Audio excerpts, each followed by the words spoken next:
Hey guys, it's Jack here, back with another Pokemon crossover. Last week, we gave the Straw Hat crew each a team of full 6 Pokemon. Now, this time, we're going to do another 10 members, but this time it is going to be the Akatsuki from Naruto. Now, let's go over some housekeeping real quick, because the rules are a little bit different than they were last week. Now, each Akatsuki member is going to have one legendary, and they're going to have one ace Pokemon. So they're not mandated to have any sort of starter Pokemon. A couple of them do. In fact, probably the first two that we go over will. But after that, they're basically all just regular Pokemon. Now, it makes more sense for me that the Straw Hats had them because they're kind of like the MCs, if you will. So when they started their journey, they were given a Pokemon. But for this, we're assuming that they never received their starter, or if they did, their main 6 battle team lineup doesn't include it.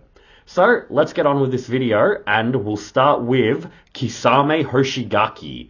Now, let's start off with probably his weakest Pokemon in the lineup, and one of the few repeats that we had from last week, we have Sharpedo.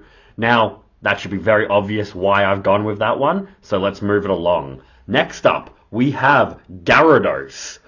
Now, obviously, Gyarados is here to fit Kisame's water aesthetic, and I didn't include Gyarados in the last video, and it's one of my all-time favorite Pokemons, an OG.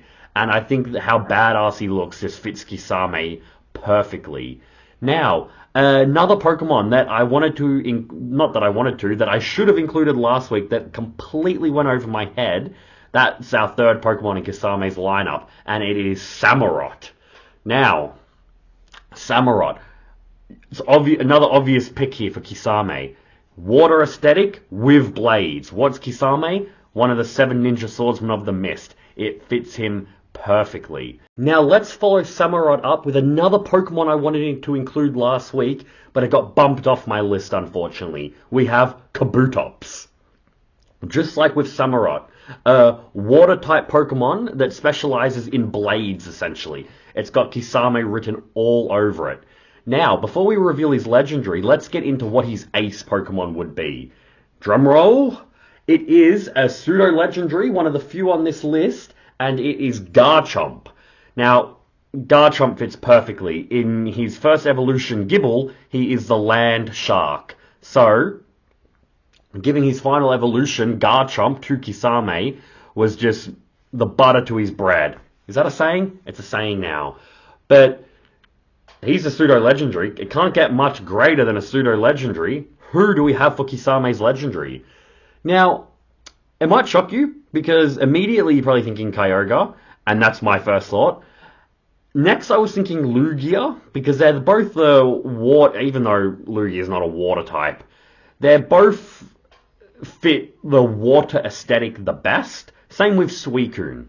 But I was thinking about it, and I didn't really think that any of those 3 truly, summarized Kisame perfectly like that. So I ended up going with a very surprising pick, I would imagine. Tapu Fini, I ended up going with. Not only for the water aesthetic that she has, but also the fact that she controls fog and mist, which she uses that to have her enemies destroy themselves. To me, kind of meets the hidden mist aesthetic from Kisame's arsenal. The silent killing technique, if you would, that Kisame would have been a master at, given the fact that he was up there with the 7 ninja swordsmen. So I reckon, looking at it that way, Tapu Fini is actually the perfect fit for Kisame. It was very shocking for me. I wonder what you guys think. Would you have picked someone else? But let's move it along. We've talked about Kisame. Let's talk about his partner, Itachi. Now, who do we have first in the Itachi lineup? We have another repeat from last week. We have Zoroark. Now, that should be obvious why I've picked him. The illusionary power. Itachi with his formidable genjutsu. It's a perfect fit for him. But if Zoroark meets Itachi's illusionary aesthetic, what about his crow aesthetic? Crows, you ask? That's right. Corviknight is next on our list. A steel crow, you could just imagine him taking out all of Itachi's enemies as he has them trapped in a genjutsu. But we have our first 2 lineup for Itachi. The next 2 lineups is actually 2 members of the Eevee clan, if you want to call them that. Now, this is the first EVs that we've had on doing this series of Pokemon videos. Last week, I don't believe we had a single EV evolution on it, but we've got two this time. And if you can imagine what those two would be, it should be pretty obvious.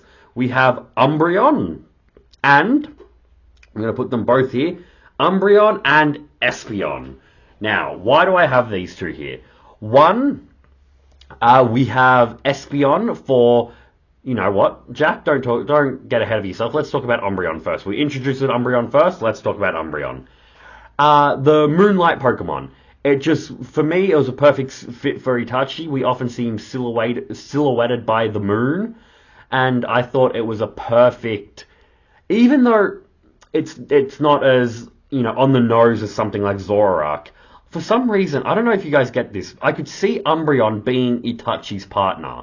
As for Espeon, it's because of its like psychic ability to get into people's minds. And to see these two cute little Pokemon teamed up with Itachi, I could just imagine them on his shoulder, each of them, a pair of them. I reckon it would have been a great combo there. And before I misremember, the main reason that actually Espeon first, because I thought of Espeon first and then I went on to Umbreon, why Espeon was a perfect fit for Itachi's lineup, because of it being the sun Pokemon. It's called that because it basks in the sunlight to store up like psychic energy to get into someone's mind, but the sun aesthetic to meet, can't even speak, to meet Itachi's Amaterasu ability. I thought that fitted really well there. But let's move on to his ace Pokemon. And one of the few as well that doesn't meet a particular aesthetic, we have Incineroar. Jack, you might be asking, why have I done Incineroar? For one, like I said last week, I'm not hugely into the competitive scene, but I know enough about it. And I know a lot of people would rank Incineroar up there as like the strongest competitive Pokemon, for all his support, the support that he can bring your team and his bulk as well, not to mention not a lousy attack. And it just summed up Itachi very well in my mind. For some reason, there's something about the way Incineroar looks. It might be the black and red aesthetic that just fits really well with Itachi, in my opinion. Because Incineroar, out of every Pokemon on this list, is probably the one that has the least amount of reasonability behind why I've picked him. It's more just a gut feeling, if you guys get what I mean on that. And we mentioned about the black and red aesthetic and why that might have been a reason why I thought he fitted so well. That kind of plays a part into who we've picked for his legendary. And, you know, get a bit of a drum roll on this one as well. We have Yveltal. Now, Yveltal, Jack, why have you gone with that? Another odd one for Itachi. Probably the oddest lineup out of any character I've done on this, even for the future characters in this video. But I've gone with Yveltal. I'm hoping I'm pronouncing that right.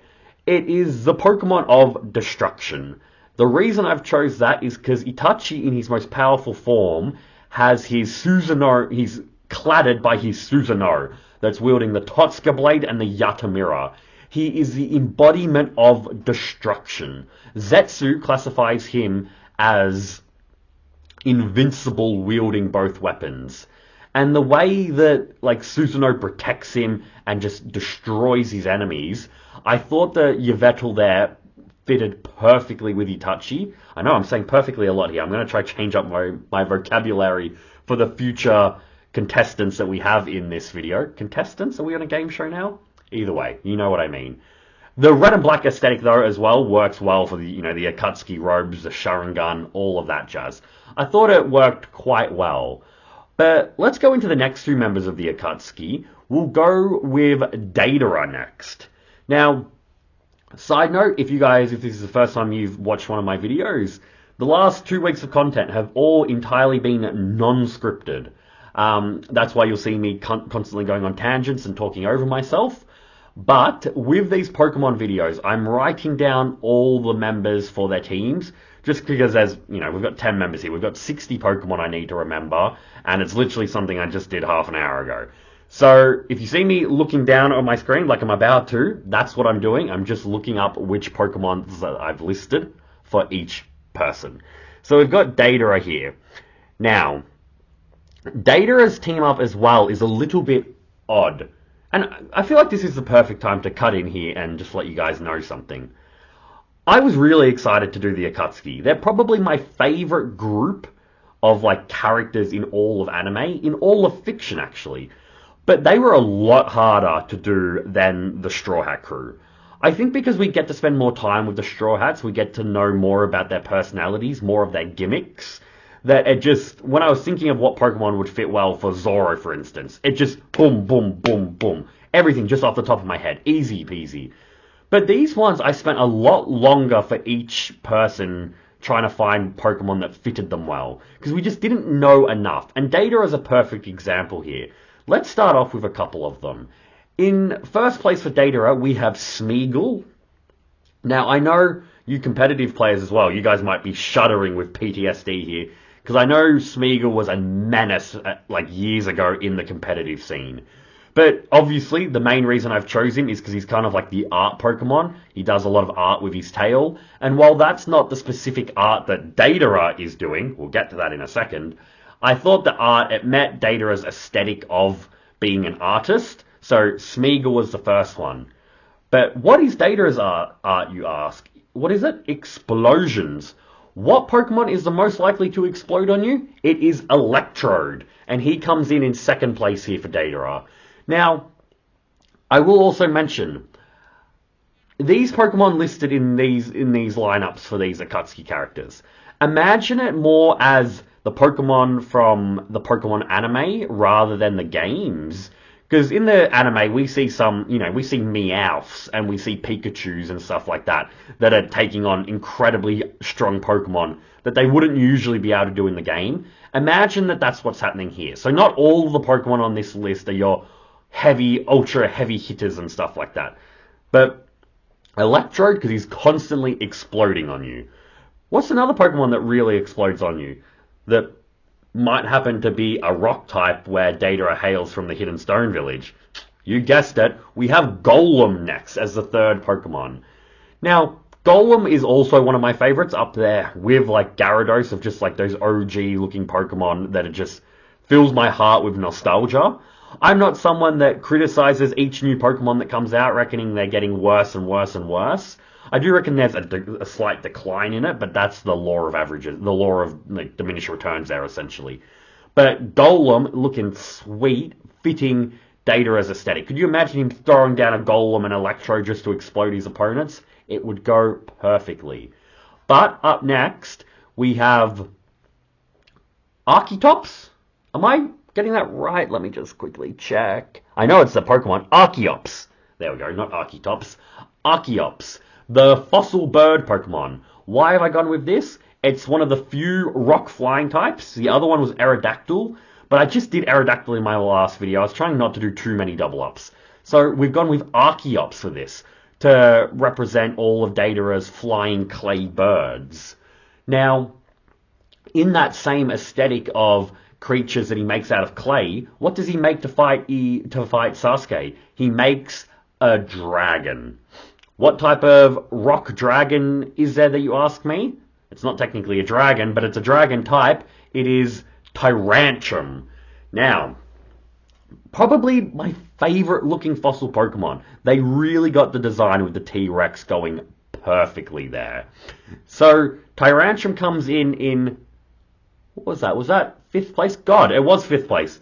And I forgot my drum roll there, because he was Datara's ace Pokemon. If I didn't mention it before as well, this is kind of... Oops. Incineroar for Itachi was his ace Pokemon. But, Tyrantrum for Datara. I promise you guys, for the next ones, I will not mistake that. But he's legendary. A very, very difficult legendary Pokemon for him. It's the one that first actually sprang to my mind, like, quickly. But then I'm like, oh, probably not. It doesn't fit him too well. But then I was looking at all the others, and unfortunately there was no goddamn exploding terrorist Pokemon. So I ended up going with Regigigas. Now, I wonder, is that something you guys were thinking on the top of your head that I would go with for Datara? I've gone for this because Regigigas created the other Regis through sculpture. And that is what Datara does. And it's even said in some of his Pokedex entries that he used clay to help create the original 3 Reggies. Clay with Datara, it's basically writing itself. It was a great fit. It was one of those things where, like, I thought off first, I'm like, yeah, that would work well, but then, like, oh, probably not. I've never been hugely fond of Regigigas, to be honest, but after looking into it more, it was just a really beautiful fit for Datara. But who's Datara's partner? It is Sasori of the Red Sand. Now, who have we got in Sasori's lineup?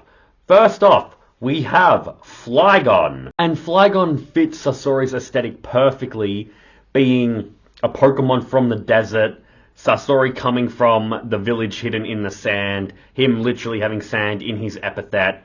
There was no better Pokemon than Flygon there. Now, up next in the lineup, we actually have another repeat from last week. We have Steelix. Now, Steelix, that might be an odd one for Sasori. Why have I gone for that? It's a small detail, but when he was in his Hiroko puppet, he had the long, scaly eye and tail that he used quite a bit. He used it to take down Kankuro, essentially. He used it to deflect weapons. He used it in his fight against Granny Chiyo and Sakura. And Steelix's eye and tail just is a perfect mirror image to it. So he had to be in the lineup. But when you first think of Sasori, you think of puppets. But there aren't many puppet-type Pokemon. But there is one that kind of borders on it a little bit, and it's Bayonet. Now, he's known as a marionette Pokemon, already kind of puppeteering there. And some people say that he used to be a puppet, and that was then brought to life as a Pokemon.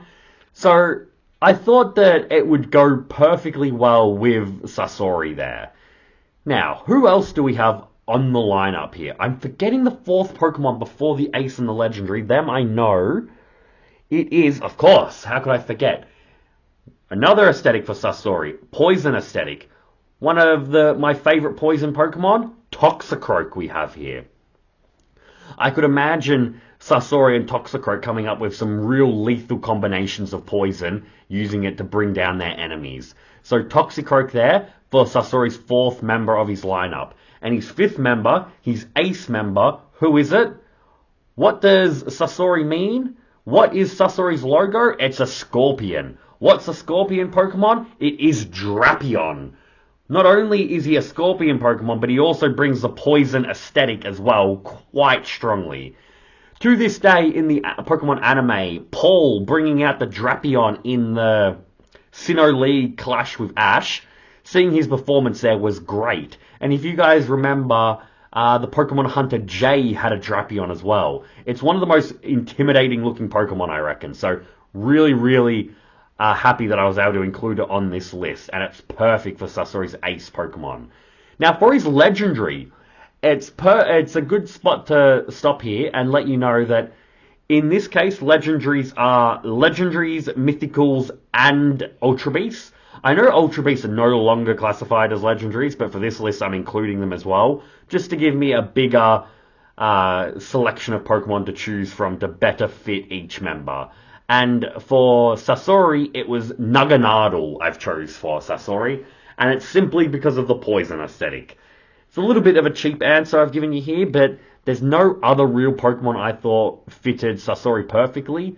I suppose you could use Regigigas as well to a certain extent for the same reasons as Datara, but Regigigas fitted Datara better than it did Sasori. So let me know down in the comments if you guys have a better idea for a legendary Pokemon for Sasori. But let's go into the next duo of Akatsuki members, and let's go into Hedon. Now, what Pokemon do I have for Hedon's lineup? A lot of them revolve around his curse aesthetic. One of them in particular being Spiritomb. A Pokemon I've never actually used in a playthrough before, but a Pokemon known to hex and curse people. So Spiritomb had to be on the list. Next up on the Hedon lineup, we have... Who is it? Let me quickly check my notes. We have Scizor. Scizor? Why have I gone for Scizor? I've gone for Scizor. Once again, another Pokemon that got bumped off the list, I believe, from my video last week. I believe I wanted to team Scizor up with Zoro, but I don't think I ended up going with it. But basically because he kind of has the Scythe aesthetic. Scyther, sorry, his prior evolution with the scythe blades, and Scizor kind of has it with his pincers. He's red, like the scythe that Hedon has, so that's why I've chosen for that one. Another Pokemon we have for Hedon is Jellicent, a water type there. One of the few that we've had on this video so far. And we've had Jellicent just for the same reasons as Spiritomb, because it's known to curse and hex people. Hedon, with his ritual of having to basically essentially put a curse on his opponents, that's where all this aesthetic is coming from for Hedon here. Now, what have we done? We've done 3 Pokemon so far, so 3 more for Hedon, and, sorry, my notes were a little bit messed up there, but that's right, we've got them all. One of my top 5 probably favorite Pokemon of all time, we have Gengar. He's making a repeat from last week as well, and he's just here once again for the Jellicent, for the Spiritomb aesthetic, for the curses. But we've got those are the first 4. Who is Hedon's ace Pokemon? One of the coolest looking Pokemon, I reckon. A new Pokemon, well, newish, last 2 generations.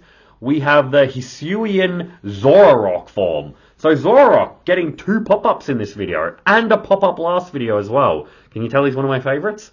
But basically, not only for his sick design, but the fact that he was kind of like the embodiment of death.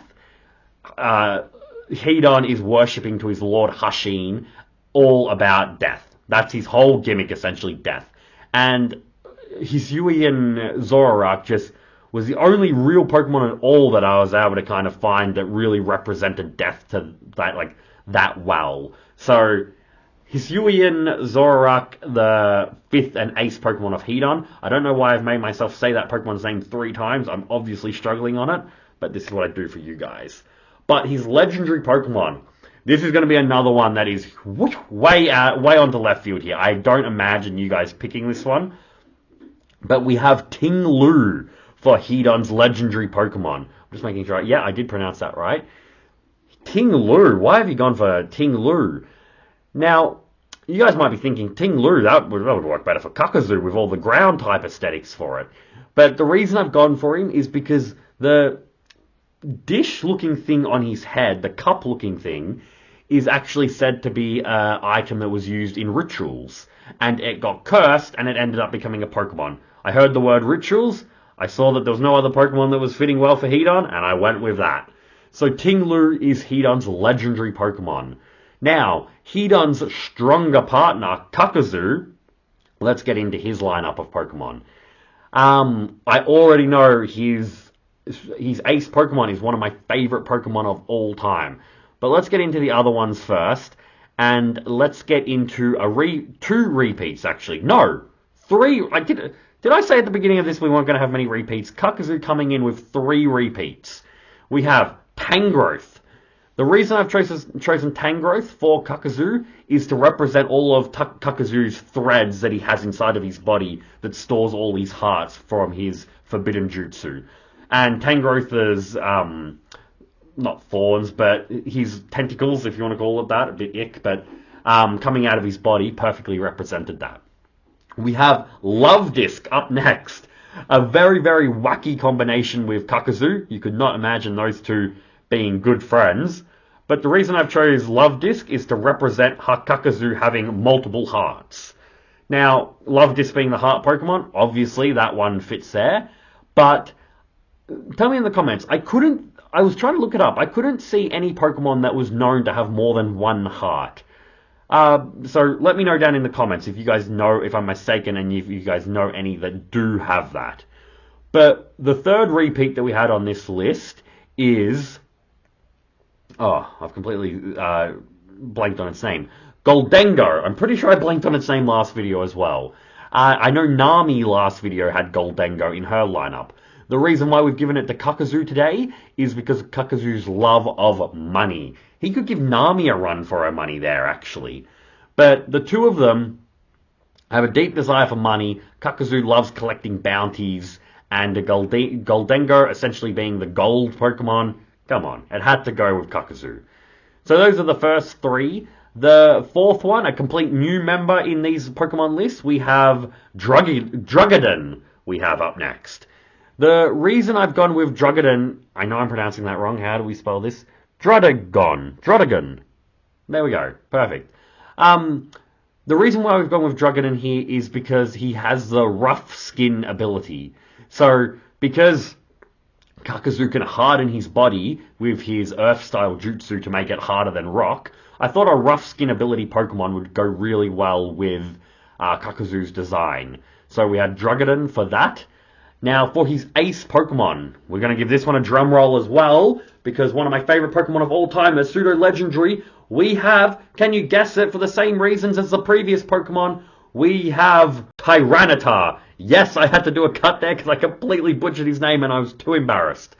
But we have Tyranitar up next for the same reasons as Druddigan, because of his Pokédex entry saying that his skin cannot be broken. Now, with that fitting Kakazu's stone skin aesthetic as well, it was perfect for that. Tyranitar also just looks so badass. He would be the badass looking one in that pair. Kakazu has work to do. But like I said, one of my favorite Pokemons, so don't read too much into me completely mispronouncing his name there. I was just having a complete airheaded moment. But his legendary Pokemon for Kakazu. Can you guys think of who I would have gone for with Kakazu? Because there weren't really many options, I found. Something like the legendaries were hard for a lot of the Akatsuki members. And once again, think of this as in the anime, because this legendary is probably weaker than a lot of the other ones. I suppose so is the Ultra Beast one, but given that Datara had Regigigas, to give Kakazu, you guessed it now, Regirock, seems like a little bit of me shitting on Kakazu there. It's not. Whether or not I think Data is stronger than Kakazu, you guys can find out that information in a future video. But I just reckon the stone aesthetic of Regirock, there was really just no Pokemon that suited Kakazu better. So I've ended up going with Regirock. But assume that Kakazu's trained him up a lot, that he can contend with people like Regigigas. But we're over half of the way through now. Let's get into, what pair should we do next? Let's do Pain and Konon next, and let's start with Konon. And let's start with her lineup. I'm trying to remember it off the top of my head. We have Milotic first. Milotic, just because of not only her beautiful aesthetic, but the water aesthetic, the ability to be able to make it rain as well, fits really well with Konon coming from the village hidden in the rain. So I needed to give her a water-type Pokemon. So I thought Milotic worked really well there. We have... Oh, let me just check my notes. We have... Perfect. Got them all now. Roserade up next. Simply to fulfill the flower aesthetic that we often see Konon wearing, I thought Roserade was a good fit for Konon there. Gives her team some balance with a water and grass type. We have... Up next, a complete 180. We have Crobat. Now, Crobat, Jack, why would it be Crobat? The reason is because it's a little joke that a lot of people say that Konon has Batman level prep planning, that, you know, if Batman had as much time as he needed to prep, that he'd be able to beat any opponent. We see what Conan's able to do with prep time, so I thought I'd be a bit cute and give her a Batman aesthetic. Best Bat Pokemon there is, Crobat, works well for that. But the next Pokemon in her lineup, I was very much debating having as her ace Pokemon. I ended up going with another one because the other one fitted her aesthetic better. This next Pokemon, Gardevoir, is actually for... You know what? I'm going to recant there, actually. Let's rewind this a little bit. I'm going to actually... Gardevoir we're going to have as Conon's ace Pokemon. The reason why it's going to be her ace Pokemon is because we know that Gardevoir will do anything to protect her trainer. And Konon essentially lives her life to protect Pain / Nagato. So she fulfills that protector role. So I'm going to change what I originally wrote, and I'm going to have Gardevoir be her ace Pokemon, and the one that would come before Gardevoir, we're going to have Altaria. Now, the reason I chose Altaria originally for her ace Pokemon is because Conan that is known as the Lady Angel. Altaria has the angel-like wings. And, being a dragon type Pokemon and everything, I thought it fit well with Conan. But looking on it now, I do think Gardevoir would make a better fit than Altaria. Let me know down in the comments. Would you guys have had it the other way around? But her legendary Pokemon, we have another Ultra Beast here. Come on, guys, let's face it. This one was obvious. It was Katana. Now, a paper origami Pokemon that cuts down their enemies. What's Conan's biggest aesthetic? It is paper. It's literally basically the only paper Pokemon I could kind of find. I was trying to look it up on Google, and they just kept giving me drawings of Pokemon made out of... Even drawings of Pokemon or Pokemon made out of origami. Like, I don't want that. I want an origami Pokemon. And it was basically only Katana there. Let me know in the comments, though, if I'm missing a basic one. But we have Conan's partner next. We have Pain. Now, Pain was a really difficult one. I ended up going off a few of his Pokemon from his Animal Path summoning abilities. So, we have Gravehound up first. And let me just check if I pronounced that right. Surely I pronounced that right. I didn't. I'm not going to cut that out. I'll let you guys see how much of an idiot I am. What did I call him there? Gravestone? Complete moron. My apologies. Houndstone. Jesus, Jack. Houndstone comes in first, though, to represent Pain's multi-headed dog. Unfortunately, there's no Cerberus-looking dog Pokemon. There's Hydreigon, but I wanted it to be a dog. So I was going to go with Houndoom first, but there was something about... I was going to call it the wrong name again. There was something about Houndstone that I thought fit Nagato better, given it's like the aspects of death that it represents, all the death that Nagato had to go through in his life. The fact that he's wielding it through... Well, he's not wielding it through specifically Yahiko's body, but he's wielding it through a dead body. So I thought Houndstone worked really well there. But next up we have Bravery. We have Bravery to represent the other Animal Path's bird Pokemon that's shitting out all the explosions. So I needed to go with a flying type. I thought Bravery is probably, in my opinion, the coolest, strongest, fiercest looking bird. I do like Pidgeot, don't get me wrong. Even if with its basic design, I think Pidgeot does look really cool. But I ended up going with Bravery for that. Up next, we have Rhyperior. Once again, just for the Animal Path as well, to represent the Rhinoceros summoning that he was able to do. Rhyperior as well, just a super, super strong Pokemon that fits the goddamn person that's been calling himself a god. You could definitely imagine a god whipping out a Rhyperior. But for his fourth Pokemon, another repeat, we have Magnezone. Now, the reason I've chosen Magnezone is through Nagato's main ability, his Shinrei Tensei, his Almighty Push, and his Universal Attraction. Oh, Universal Attraction. He is pretty fine. But his Universal Pull technique. With those two abilities, it's essentially doing magnetism to a certain extent with repulsion and attraction. So, Magnezone, the magnet Pokemon, I thought that kind of was a good fit for Pain. For his ace Pokemon. This one as well, I imagine, will kind of shock you guys a lot. We actually have I nearly just butchered that there. Hydrapple we have. New Pokemon from the DLC, the new DLC. What did you guys think of the DLC in the comments? I actually really, really enjoyed it. I thought it was quite good. I would have loved for it to be in the main story as well, but I understand why they needed to put it in a DLC. I thought it was actually surprisingly worth the money. I was going into it with a lot of doubt, like, oh, Jack, should you really do this? But I found it incredibly enjoyable.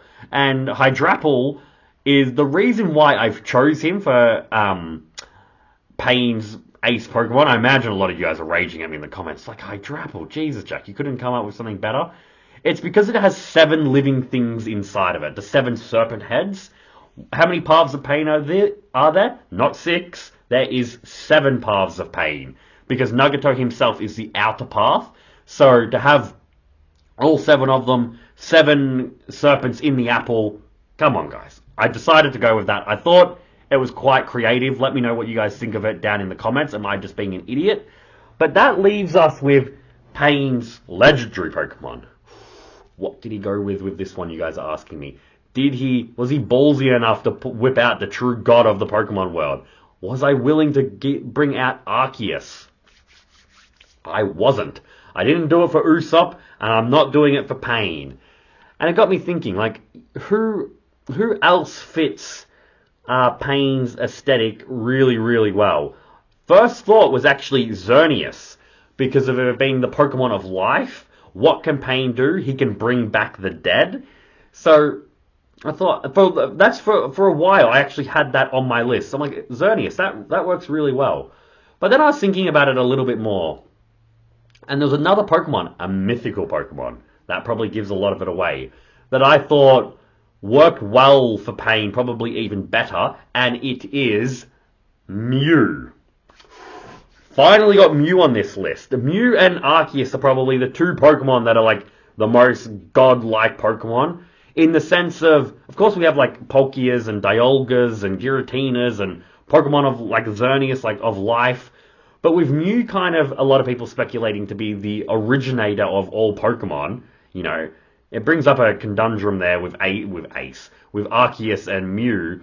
Like, which one came first? It's a little bit of a chicken and the egg situation. I think it's probably Arceus that created Mew, and then from Mew came all the other Pokemon. Or Arceus created all the legendary Pokemon, then created Mew, and from Mew came all the regular Pokemon.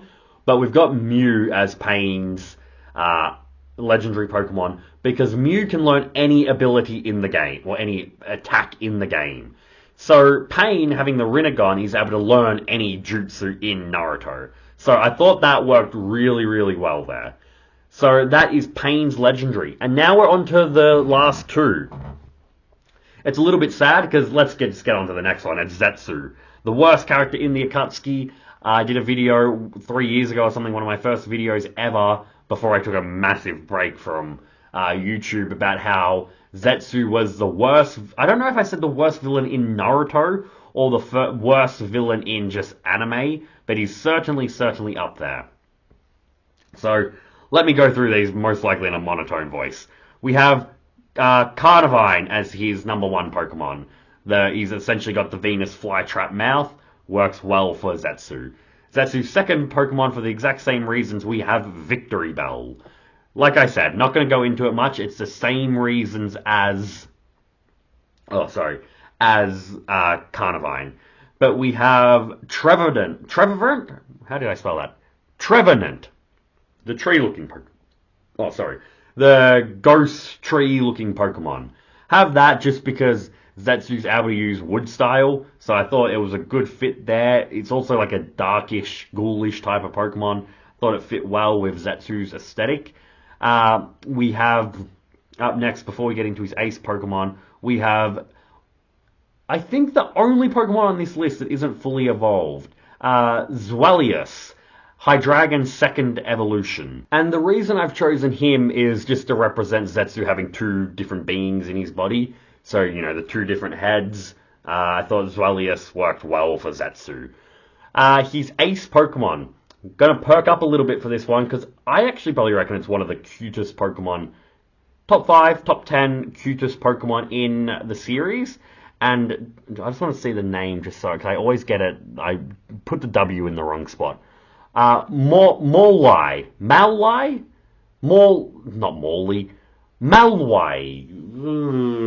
Let me know how to pronounce it down in the comments.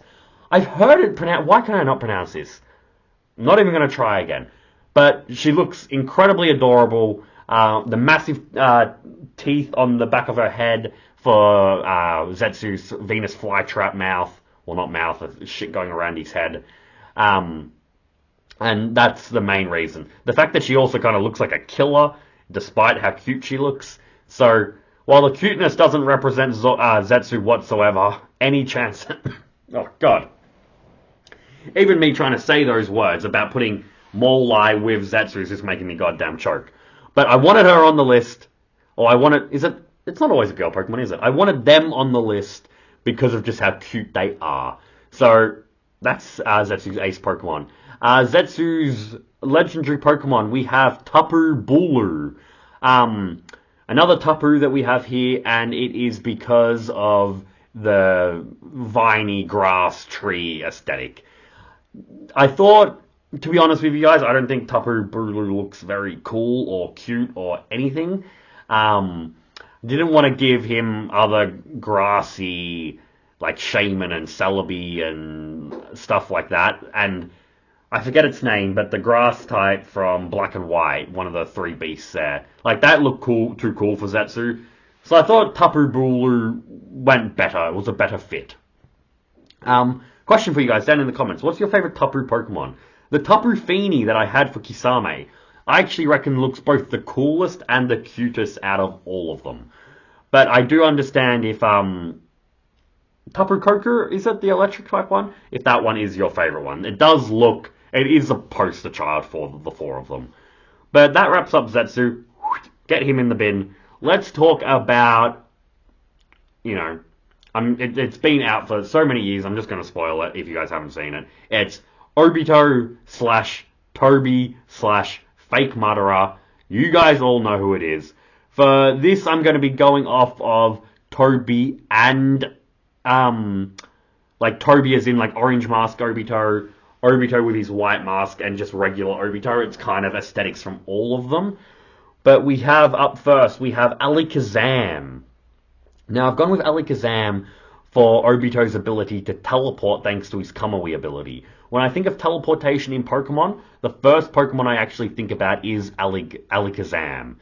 The next one, the Ghost to its Psychic type, we have another repeat, one of the coolest looking, dopest Pokemon in the series, Dusknoir.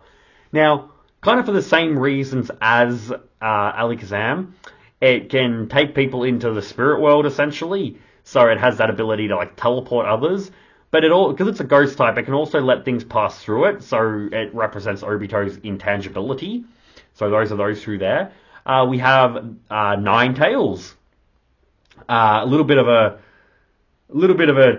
Some cheek from me there with how he was able to control the Ninetales when he attacked the Hidden Leaf Village. So, you know, Ninetales fits well there. Lunatone is up next.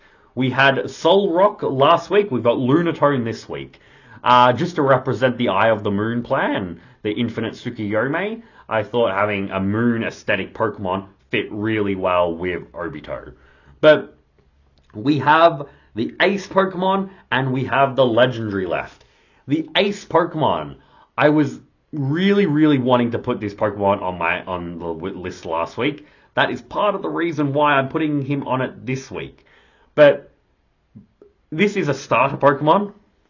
I can already hear what you're saying in the comments. I know who it is. Why did you pick him? You're just a fanboy, blah, blah, blah, blah, blah, blah, blah. I've got off this logic because in my mind it's like, even though, I mean, Itachi had his starter as well, but Obito was part of the Hidden Leaf Village, so he would have got like his starter Pokemon. That's what I'm like putting in my mind. I know all of them should have got a starter Pokemon. Don't fucking come at me. I've just decided to do it. He had a starter type Pokemon. It's a fire type starter Pokemon to fit his Uchiha aesthetic. It is Charizard.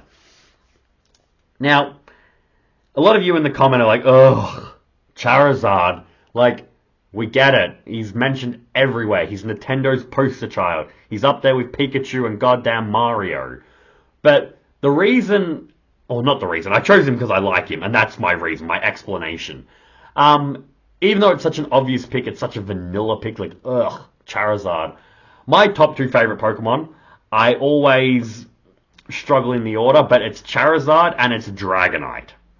Now, that, I know, it's such a boring answer, but they're my two favorite Pokemon, so I wanted to put Charizard in this list, and I thought Obito made the most sense.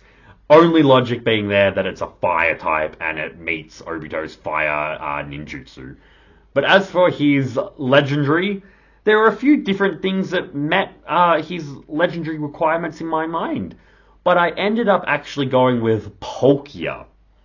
Mainly just because it is the god of space, and what Obito is essentially doing with his Kamui ability is controlling space. So we had Dialga last week, we've got Palkia this week. And I just reckon that's a very cool looking Pokemon that fits Obito really well. But that's it. How did you guys like the video? Let me know down in the comments. Let me know if you want more videos like this, or just more Pokemon video in general. If you can hear beeping in the background, it's my dishwasher going off. Please ignore it. But I don't know how I'd want to do it, because I'm going to be having Naruto, One Piece, and Bleach on this channel. But there are other anime that I want to cover. I don't know if I should do it on this channel or another channel, because I'm kind of mixing the Pokemon with the other anime I love. But I'd love to do like my top 10 favorite Pokemon, for instance, of like each type and just in general. I kind of just gave away my top 2 picks for in general, but you guys get what I mean. So let me know down in the comments if you want me to maybe include Pokemon onto this channel of stuff to do. Probably not the smartest decision, but I never said I was the smartest YouTuber. So, you know what? Because of that blunder, don't even subscribe. Don't even watch this video. I've been Jack Cypher. Have a lovely night, guys. Love ya. Cypher out.